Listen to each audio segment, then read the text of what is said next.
A night that changed everything. Rachel Bennett adjusted her badge at the Grand Pacific Hotel in San Francisco. Ow. Feeling completely out of place among the sea of expensive suits and designer dresses. At 29, she had worked tirelessly to build her small marketing consultancy in Chicago. This conference represented her chance to compete with the big players. The registration fee had drained most of her savings, but she believed in taking calculated risks. The conference hall buzzed with networking conversations, and Rachel found herself gravitating toward the refreshment table, trying to look purposeful rather than lost. She was studying the program schedule when a deep voice beside her said, "First time at one of these corporate circus shows." Rachel turned to find herself looking into warm hazel eyes that seemed to see right through her professional facade. The man was tall, maybe 6 feet, with dark brown hair that had a natural wave to it. He wore a charcoal suit that fit perfectly, but there was something relaxed about his posture that set him apart from the rigid executives around them. "Is it that obvious?" Rachel asked, unable to hide her smile. "Only because you look like an actual human being instead of a walking business card," he replied, extending his hand. "I'm Daniel, Rachel," she said, shaking his hand and feeling an unexpected warmth spread through her at the contact. An evening of connection, Daniel had suggested they skip the formal dinner and find a quiet spot to talk. They ended up at the hotel's rooftop garden, a hidden gem that overlooked the glittering San Francisco skyline. With glasses of wine and a plate of appetizers between them, they talked like old friends reuniting after years apart. "So what brings a genuine person like you to this corporate gathering?" Daniel asked, his eyes reflecting the city lights. Rachel laughed softly. "Ambition, I guess. I run my own consultancy, but I want to grow it. These conferences are supposed to be where the magic happens, where you meet the people who can change your trajectory. And is the magic happening?" Daniel asked with a playful smile. Rachel looked at him, feeling her heart skip. "Actually, yes, just not in the way I expected." Daniel leaned forward, his expression growing more serious. "I know what you mean. I came here thinking it would be just another obligation, another event to check off the list. But then I saw you standing there, looking like you were planning an escape route. I thought maybe the universe was trying to tell me something." "What do you think it's trying to say?" Rachel asked, her voice barely above a whisper. "That sometimes the most important connections happen when we're not looking for them," Daniel replied, reaching across the small table to gently touch her hand. The magic of honesty. As the evening progressed, they moved from the rooftop to a quieter corner of the hotel lounge. Rachel found herself sharing things she rarely told anyone: her dreams of expanding her business, her fear of failure, the pressure she felt to prove herself in a competitive industry. Daniel listened with an intensity that made her feel truly heard. "My father left when I was 7, Rachel confided, surprised at her own openness. "My mom worked 3 jobs to keep us afloat. My sister Olivia and I learned early that we could only count on ourselves. Starting my own business was about proving that I could create something stable, something that couldn't be taken away." Daniel's expression softened with understanding. "I lost my dad when I was 15. Heart attack, completely unexpected. It taught me that nothing in life is guaranteed. Every moment matters because we never know which one will be our last." Rachel felt tears prick her eyes at the raw emotion in his voice. "How did you cope?" "I threw myself into school, then into work. I built walls around my heart because it hurt less than risking the pain of loss again," Daniel admitted. "But tonight, sitting here with you, those walls feel like they're crumbling. And the strange thing is, I don't want to rebuild them." A connection deepens. They moved to the hotel's piano bar, where a musician played soft jazz standards. Daniel pulled Rachel onto the small dance floor, and they swayed together, fitting perfectly despite having just met hours ago. Rachel rested, her head against his chest, listening to the steady rhythm of his heartbeat. "Rachel," Daniel murmured against her hair, "I need to tell you something." She looked up at him, her breath catching at the intensity in his eyes. "I don't usually do this," he continued. "I don't usually open up to people, especially not someone I just met. But you make me want to be honest, to be real. Make me feel like maybe I've been sleepwalking through my life and you just woke me up." Rachel felt her own walls crumbling. "I feel the same way. It's terrifying and wonderful at the same time." Daniel cupped her face gently. "Can I kiss you?" Instead of answering, Rachel rose on her toes and closed the distance between them. The kiss started soft and questioning, but quickly deepened into something that felt inevitable, like coming home after a long journey. The morning that changed everything, Rachel woke up in Daniel's arms as dawn light filtered through the hotel room curtains. She watched him sleep, memorizing every detail of his face, the slight stubble on his jaw, the way his eyelashes rested. Against his cheeks, the peaceful expression that made him look younger than he probably was. They had talked until 3 in the morning, sharing hopes and fears, laughing at silly jokes, and kissing until they were both breathless. Rachel had never felt so connected to another person. It was as if they had known each other in another lifetime. Daniel's phone buzzed insistently on the nightstand, stirred, reaching for it with closed eyes. As he read the screen, his expression changed from peaceful to alarmed. "I have to go," he said, sitting up abruptly. "There's an emergency with my family business." "I'm so sorry, Rachel." "Is everything okay?" Rachel asked, sitting up and pulling the sheet around her. "I don't know yet. I need to catch the earliest flight to New York." He turned to her, taking her face in his hands. "Rachel, last night meant everything to me. Please, give me your number. I'll call you as soon as I can." Rachel recited her number as Daniel hastily typed it into his phone. He kissed her deeply, then rushed to gather his clothes. "I promise I'll call you today. Wait for me." Gone, leaving Rachel sitting in the rumpled hotel bed, wondering if the most magical night of her life had been real or just a beautiful dream. The search that led nowhere. Rachel waited all day for Daniel's call. When it didn't come, she tried to find him through the conference registry, but there was no one listed under just Daniel who matched his description. She searched social media. With the limited information she had, but without a last name, it was impossible. Days turned into weeks. Rachel returned to Chicago and threw herself back into work.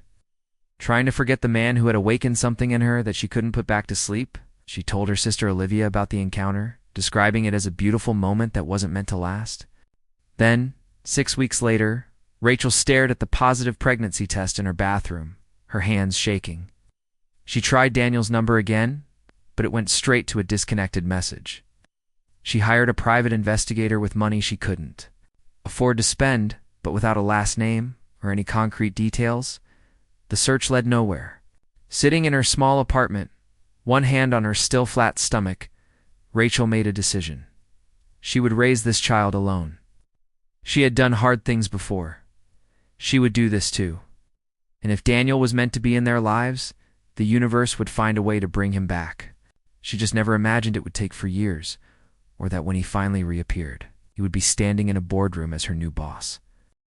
The new beginning. Rachel Bennett straightened, her navy blazer for the 5th time as the elevator climbed toward the executive floor of Hayes Enterprises in downtown Chicago. At 33, she had finally landed the position she had been working toward for years. Marketing director at one of the most prestigious consulting firms in the Midwest. The salary would change everything for her. And Emma. Rachel's heart swelled, thinking about her 4-year-old daughter waiting at preschool, excited to hear about Mommy's first day. Emma had her father's hazel eyes and that same natural wave in her light brown hair. Every time Rachel looked at her daughter, she saw Daniel. The man who had vanished from her life without explanation. The elevator doors opened with a soft chime, revealing a sleek reception area with floor-to-ceiling windows overlooking Lake Michigan. A professional woman in her 50s approached with a warm smile. "Ms. Bennett, welcome to Hayes Enterprises. I'm Patricia Williams, executive assistant to the CEO. He's eager to meet you and introduce you to the leadership team." Rachel followed Patricia through glass-walled corridors, her heart pounding with nervous excitement. This was the opportunity she had dreamed about, the chance to provide Emma with the stable life she deserved. "The CEO handpicked you himself," Patricia said as they walked. "Your portfolio impressed him tremendously. He said you had exactly the innovative thinking we need." Rachel felt pride surge through her. She had worked so hard, balancing single motherhood with building her consultancy's reputation. Every late night, every sacrifice had led to this moment. Patricia stopped before large double doors. "The leadership team is already assembled. Ready?" Rachel nodded, squaring her shoulders as Patricia opened the doors. When past meets present, the conference room fell silent as Rachel entered. Several executives sat around a massive table, but Rachel's eyes were drawn immediately to the man standing by the windows, his back to the room as he looked out over the city. "Team, this is Rachel Bennett, our new marketing director," Patricia announced. "And Rachel, meet our CEO and founder, Daniel Hayes." The man turned around and Rachel felt the world tilt on its axis. It was him, Daniel, the man from San Francisco, the father of her child. Time seemed to freeze as their eyes met. Rachel watched recognition flash across Daniel's face, followed by shock, then something that looked like pain and longing mixed together. His hazel eyes amaze eyes widened as he took in every detail of her face, as if confirming she was real. "Ms. Bennett," Daniel said, his voice rough with barely controlled emotion. "Welcome to Hayes Enterprises." Rachel's mouth went dry. Hayes. Daniel Hayes. The pieces fell into place with devastating clarity. He had told her his name was just Daniel that night in San Francisco. She had never known his last name, never known he was the CEO of one of Chicago's most successful companies. "Thank you, Mr. Hayes," Rachel managed to say, her voice steadier than she felt. "I'm honored to be here." The other executives looked between them curiously, sensing the strange tension in the air. Daniel seemed to shake himself, gesturing to a chair. "Please, sit. We have much to discuss about your role here." The meeting lasted an hour, though Rachel barely processed half of what was said. She was intensely aware of Daniel's presence at the head of the table, of the way his eyes kept drifting to her face, of the questions that hung unspoken between them. When the meeting finally ended and the other executives filed out, Daniel's voice stopped her at the door. "Ms. Bennett, could you stay for a moment? I'd like to discuss your initial projects." Rachel's heart hammered as she turned back, watching the door close behind the last executive, leaving them alone. For years of questions, the silence stretched between them. Heavy with 4 years of unanswered questions, Daniel leaned against his desk, his professional demeanor cracking to reveal the raw emotion beneath. "Rachel," he said, her name coming out like a prayer. "I can't believe you're here. I searched for you for months. I hired investigators, checked every database, but I only had your first name and that you were from Chicago. Do you have any idea how many Rachels there are in this city?" Rachel felt tears burning behind her eyes. "You searched for me?" "Every single day for the first year," Daniel said, his voice breaking slightly. "That morning in San Francisco, I got a call that my mother had been in a car accident. I flew to New York immediately. My phone was damaged in the chaos at the hospital, and I lost your number. When I finally got back to San Francisco 3 days later, you were gone. The conference had no record of your last name in their system, just Rachel from Chicago." Rachel's hand went to her throat. "I thought you had just disappeared. I thought that night meant nothing to you." "Nothing?" Daniel moved toward her, stopping just a few feet away. "Rachel, that night changed my entire life. I compared every woman I met to you. I couldn't move on because part of my heart was still in that hotel room. Still dancing with you, still believing in the connection we shared." Tears spilled down Rachel's cheeks. "I looked for you too. I had even less to go on than you did. Just Daniel, from somewhere back east, involved in family business. It was impossible." Daniel took another step closer, his eyes searching her face. "Why did you need to find me, Rachel? What happened after that night?" This was the moment. Rachel took a deep breath, knowing that what she said next would change everything. "The truth," revealed Daniel. Rachel began, her voice shaking. "That night we spent together resulted in more than just memories." She watched his expression shift from confusion to dawning realization, his face going pale. "I have a daughter," Rachel continued. "Her name is Emma. She's 4 years old. And she has your eyes, your smile, your laugh." Daniel stumbled backward slightly, gripping the edge of his desk for support. "A daughter," he whispered. "We have a daughter." "I tried so hard to find you," Rachel said, the words tumbling out. "When I realized I was pregnant, I spent every penny I had hiring investigators, searching online, anything I could think of. But without your last name, it was hopeless. I had to make a choice: fall apart or be the mother she needed." So I chose her. I chose to build a life for us. Daniel's eyes were bright with unshed tears. You raised her alone. For 4 years, you raised our daughter alone. I did what I had to do, Rachel said firmly. Emma is the best thing that ever happened to me. She's smart and funny and so full of life. But Daniel, she asks about her father. She sees other kids with their dads, and she asks why she doesn't have one. Daniel moved toward her then, closing the distance between them. Can I meet her? Please, Rachel.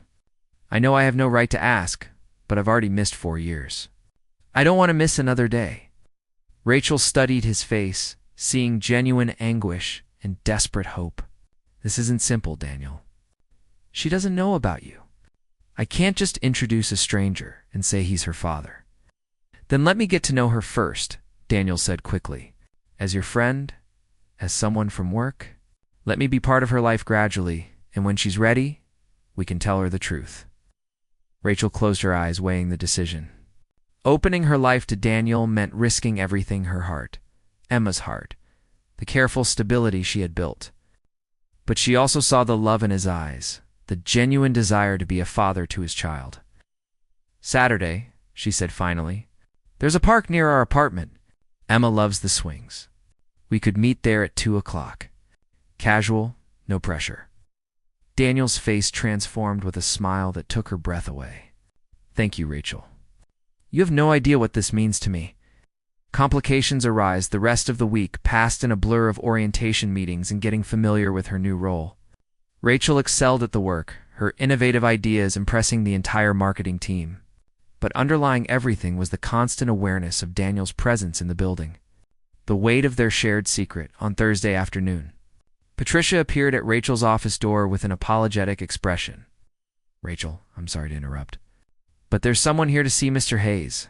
She's quite insistent about meeting the new marketing director as well. Before Rachel could respond, a stunning woman in a designer suit swept into her office. She had perfectly styled blonde hair, sharp blue eyes, and an air of ownership that made Rachel instantly uncomfortable. You must be Rachel Bennett, the woman said, extending a manicured hand. I'm Vanessa Ashford. Daniel and I have been together for the past year. I wanted to personally welcome you to the team. Rachel felt her stomach drop. Together, Daniel had a girlfriend. It's nice to meet you, Rachel managed. Shaking Vanessa's hand. Daniel has told me so much about you, Vanessa continued, though her smile didn't reach her eyes. He was very particular about hiring you specifically. I hope you'll join us for dinner sometime soon. I'm quite curious about what makes you so special. There was an edge to her words that Rachel couldn't miss. Before she could respond, Daniel appeared in the doorway, his expression darkening when he saw Vanessa. Vanessa, I didn't know you were coming by, he said, his tone carefully neutral. Surprise, darling, Vanessa said, moving to his side and placing a possessive hand on his arm. I thought I'd take you to lunch and meet your fascinating new hire. Daniel's eyes met Rachel's over Vanessa's head, and Rachel saw apology and frustration in them. But what could he say?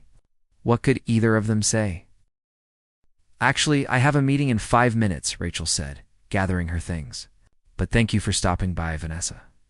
It was nice to meet you. As Rachel left her office, she heard Vanessa's voice behind her. She seems lovely, Daniel. Though I must say, there's something familiar about her. Have you two met before? Rachel didn't wait to hear Daniel's response.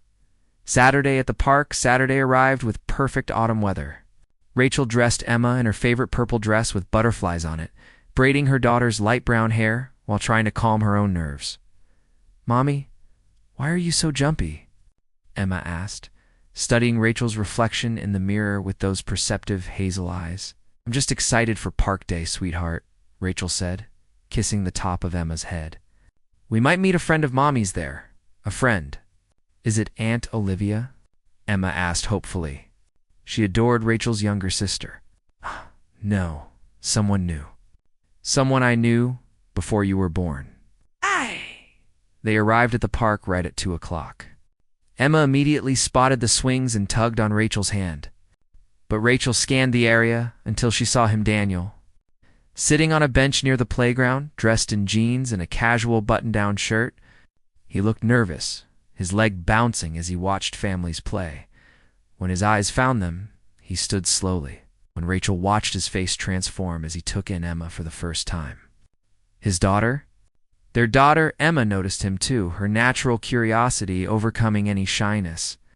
"Mommy, who's that man?" "He's looking at us. That's Daniel, honey. He's Mommy's friend. Should we go say hello?" Emma nodded, and they walked toward him together. Rachel watched Daniel's eyes fill with tears as they approached, saw him struggling to maintain composure.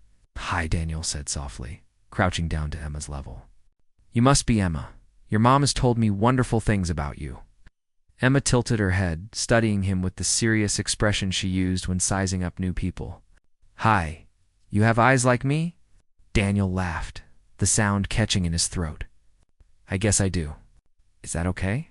"I guess so," Emma said thoughtfully. "Do you like swings?" "I love swings," Daniel said, glancing up at Rachel for permission. Rachel nodded, her heart in her throat as she watched Daniel walk hand in hand with Emma toward the swings. This was really happening. The father Emma had asked about so many times was finally here, pushing her on the swing, making her laugh with silly jokes, looking at her like she was the most precious thing in the world, because to him, Rachel realized, she was. Building bridges, the afternoon passed in a haze of bittersweet joy. Daniel was patient and attentive with Emma, letting her lead their play, answering her endless questions with genuine interest. Rachel watched them together, seeing the instant connection, the way Emma gravitated toward him naturally. When Emma decided she wanted ice cream, Daniel offered to buy, and they walked to the vendor together. Emma chattering away about her preschool friends and her favorite colors and the cat she wanted to adopt. "She's incredible," Daniel said quietly to Rachel while Emma was distracted, choosing between chocolate and strawberry. "Thank you for this. For letting me meet her. She deserves to know her father," Rachel replied. "But Daniel, what about Vanessa? This situation is complicated enough without adding a girlfriend into the mix." Daniel's jaw tightened. "Vanessa and I are not serious. We've been casually dating, but there's no real commitment. She wants more than I can give her because my heart has never been fully available. Because of me," Rachel asked quietly. "Because of you?" Daniel confirmed, his eyes holding hers. "Because 4 years ago I fell in love with a woman in San Francisco and I never stopped loving her, even when I thought I'd never see her again." Rachel's breath caught. Before she could respond, Emma returned with her ice cream cone, chattering happily about the sprinkles. But Rachel felt the words between them, the confession that changed everything. As the sun began to set and Emma started to tire, they walked back toward Rachel's car. Emma held Daniel's hand naturally, as if she had known him forever. "Can Daniel come over again, Mommy?" Emma asked as Rachel buckled her into her car seat. "He's really nice. We'll see, sweetheart," Rachel said, smoothing Emma's hair. Daniel crouched by the car door. "Emma, I'd really like to be friends with you and your mommy. Would that be okay?" Emma nodded sleepily. "Okay. Will you teach me to throw a ball next time? The other kids are better at it than me." "I would love to teach you," Daniel said, his voice thick with emotion. "I promise." As they drove away, Rachel watched Daniel in the rearview mirror. Standing in the parking lot watching them leave, his hand raised in a wave. She saw a man who had just discovered he had a daughter, who was already falling in love with her, who wanted to be part of their lives, and Rachel realized that despite all the complications, despite Vanessa and the workplace dynamics and the 4 years of missed moments, she wanted him there too. She wanted her daughter to know her father. And maybe, just maybe, she wanted to give love a second chance. But first, they had to navigate the complicated reality of their situation. And Rachel had a feeling things were about to get much more difficult before they got easier. Learning to trust the following weeks brought a careful dance of boundaries and growing connections. Daniel became a regular presence in Emma and Rachel's lives, always respectful of Rachel's rules, always putting Emma's comfort first. He attended Emma's preschool play, sitting in the back row with tears streaming down his face as his daughter sang about autumn leaves. He learned to braid hair by watching YouTube videos, surprising Emma one Saturday morning by creating an elaborate style she proudly showed off all day at work. They maintained strict professionalism, though their colleagues began to notice the easy rapport between them. Rachel's innovative campaigns were brilliant, and Daniel made sure to credit her publicly, watching with pride as she gained confidence in her role. But Vanessa remained a complication. She sensed something between Daniel and Rachel. Her appearances at the office becoming more frequent, her territorial behavior more obvious. Daniel finally ended things with her on a Tuesday evening, a conversation that left Vanessa furious and vindictive. "You're making a mistake, Daniel," Vanessa had said coldly. "I know there's something between you and that marketing director, and when it falls apart, don't come crying back to me." Rachel heard about the breakup from office gossip before Daniel could tell her himself. When he appeared at her door that evening looking exhausted and relieved, she invited him in without hesitation. "I'm free," he said simply. "No more complications. No more divided attention. Just me, honestly wanting to be part of your life and Emma's life, if you'll have me." Emma, who had been coloring at the kitchen table, looked up with interest. "Are you staying for dinner, Daniel? We're having spaghetti. It's my favorite." Daniel looked at Rachel questioningly, and she nodded. "There's plenty. You're welcome to stay." The truth comes out it was during that dinner.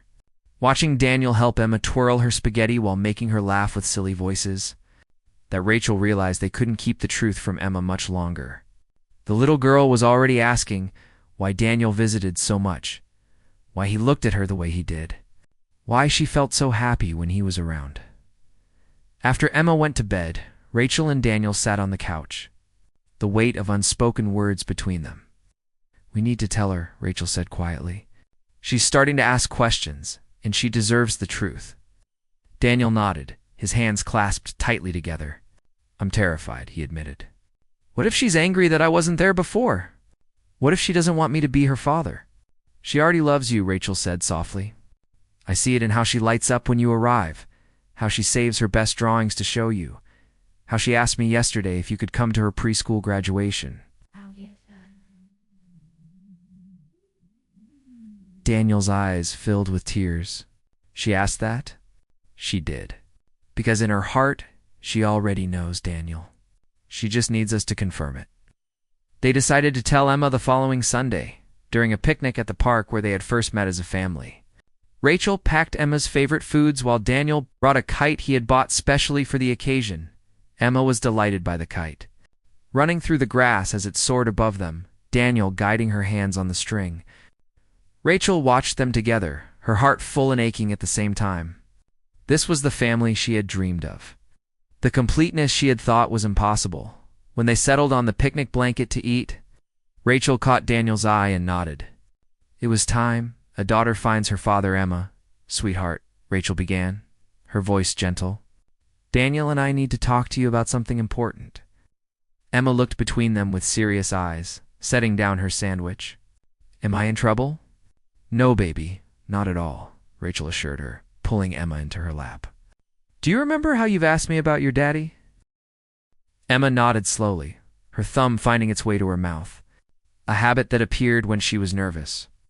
"Well," Rachel continued, glancing at Daniel for support, "sometimes in life, grown-ups get separated even when they care about each other very much. They try to find each other, but sometimes it takes a long time, like in the princess movie," Emma asked. "When the prince searches everywhere for Cinderella," Rachel smiled through her tears. "Yes, exactly like that. Emma, Daniel is your daddy. He's been looking for us for a very long time, and now he finally found us." Emma went very still, processing this information. Her hazel eyes, so like Daniel's, moved to his face, studying him with new understanding. "You're my daddy?" she whispered. Daniel moved closer, kneeling beside the blanket, so he was at her eye level. "I am, Emma. I'm your daddy, and I'm so sorry I wasn't here before. It wasn't because I didn't want to be. It was because I didn't know where you and your mommy were. But now that I've found you, I promise I'll never leave you again." Emma was quiet for a long moment, then she slipped out of Rachel's lap and walked to Daniel. She placed her small hands on either side of his face, mirroring the way he had touched her cheek when teaching her to fly the kite. "You have a face like mine," she said seriously, "and hands like mine, and you laugh like me. We're the same in a lot of ways," Daniel said, his voice thick with emotion. That's because you're part of me, and I'm part of you. That's how families work. Do I have to call you Daddy right away? Emma asked. Or can I still call you Daniel until I'm ready? Daniel's face crumpled with love for this thoughtful, brave little girl. You can call me whatever makes you comfortable, sweetheart. I'll be happy just being here with you, whatever you want to call me. Emma considered this, then threw her arms around Daniel's neck. Okay, Daddy, she said simply. Can you push me on the swings now? Daniel looked at Rachel over Emma's head, his face wet with tears, his smile brighter than the sun. Rachel nodded, crying and laughing at the same time, watching as Daniel stood with their daughter in his arms, spinning her around while she squealed with delight. Obstacles and opposition, the happiness of that Sunday, carried them through the following week. But reality intruded on Friday, when Rachel was called to a meeting with the board of directors. She entered the conference room to find Daniel already there, his expression grim. Rachel, please sit down, said Gregory Patterson, the board chairman. We've received some concerning information that we need to address. Rachel's stomach dropped as Vanessa entered the room, her expression triumphant. It has come to our attention, Gregory continued, that you and Mr. Hayes have a personal relationship that predates your employment here. Furthermore, that you have a child together. This raises serious questions about the appropriateness of your hiring and whether nepotism was involved. Rachel felt her face flush. I had no idea Daniel was the CEO when I applied for this position. I knew him only as Daniel, with no last name, from a brief encounter 4 years ago. When I started here, we were both shocked to discover the connection. A likely story, Vanessa interjected coldly. Isn't it convenient that you just happened to apply to the company run by your child's father? That you've been carrying on an affair with the CEO while advancing your career? That's enough, Vanessa, Daniel said sharply. This witch hunt ends now. Rachel is here because she's brilliant at her job, not because of her personal connection to me. Her campaigns have already increased our client engagement by 30%. The marketing team loves her. She earned this position. Nevertheless, Gregory said heavily, the appearance of impropriety is concerning.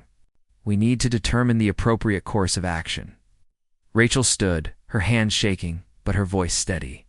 If you need my resignation to protect the company's reputation, you have it. But I want it on record that I have done nothing wrong. I've worked hard every day since I started here. I've earned every success I've had. And yes, I have a child with Daniel Hayes, but that wasn't something either of us planned or used to our advantage. Sit down, Rachel, Daniel said firmly. You're not resigning. Board members, I'm going to be completely transparent with you. For the next 30 minutes, Daniel told them everything. The conference in San Francisco, the emergency that separated them, the years of searching, the accidental reunion.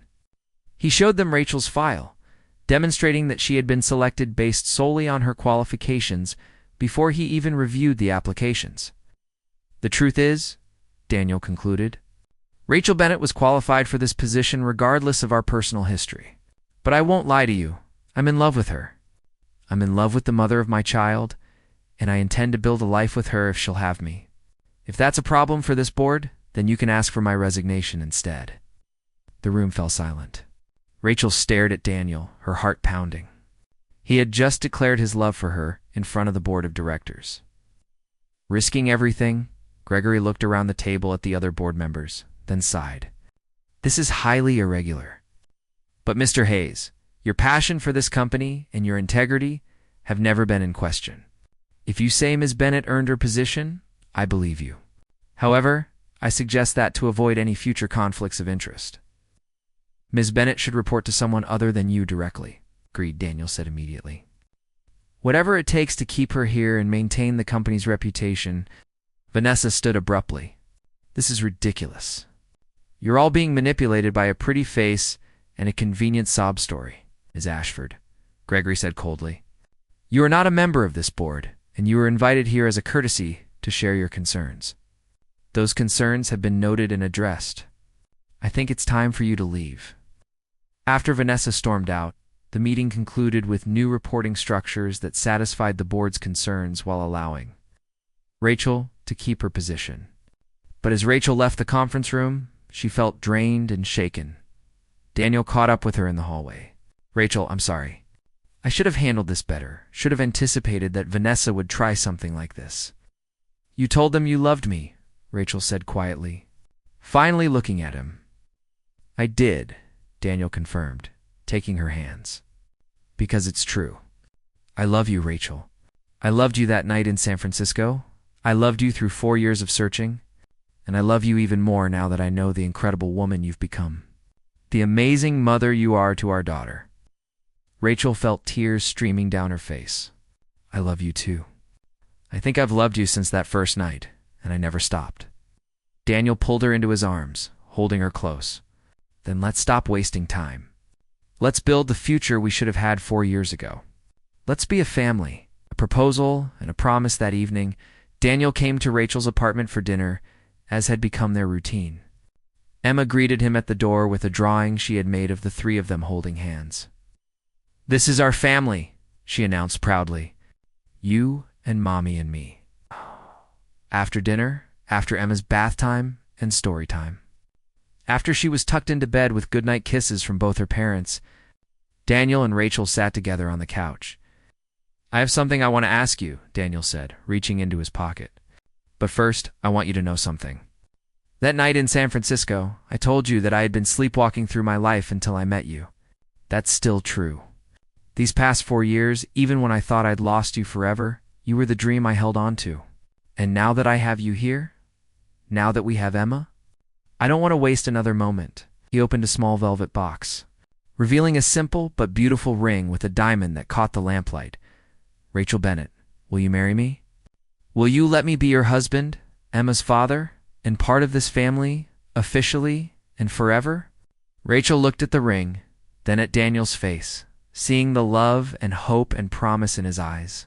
She thought about the journey that had brought them, here the magical night that had created their daughter. The years of searching and struggling, the miraculous reunion, the obstacles they had already overcome. Yes, she whispered. Yes, I'll marry you. Daniel slipped the ring onto her finger and kissed her with all the passion and tenderness of a love that had waited for years to be fulfilled. When they finally pulled apart, they heard a small voice from the hallway. Does this mean Daddy is staying forever? Emma asked sleepily from her doorway, clutching her stuffed unicorn. Rachel and Daniel looked at each other and laughed, then opened their arms as Emma ran to them, climbing onto the couch between them. Sweetheart, Daniel said, wrapping his arms around both his girls. Daddy is staying forever. Good, Emma said, yawning. I like our family. I like our family too, Rachel said, looking at Daniel over Emma's head. Seeing her whole world in this moment, they sat together on the couch, the three of them wrapped in a tangle of arms and love finally complete. Outside, the Chicago skyline glittered with promise. And inside, a family that had been separated by fate had finally found their way home to each other. 6 months later, the small garden wedding took place on a perfect spring day. With Emma as the flower girl in a dress she had picked out herself, Rachel's sister Olivia stood as maid of honor, crying happy tears throughout the ceremony. The guest list was small close friends, family, and a few colleagues who had become dear to them.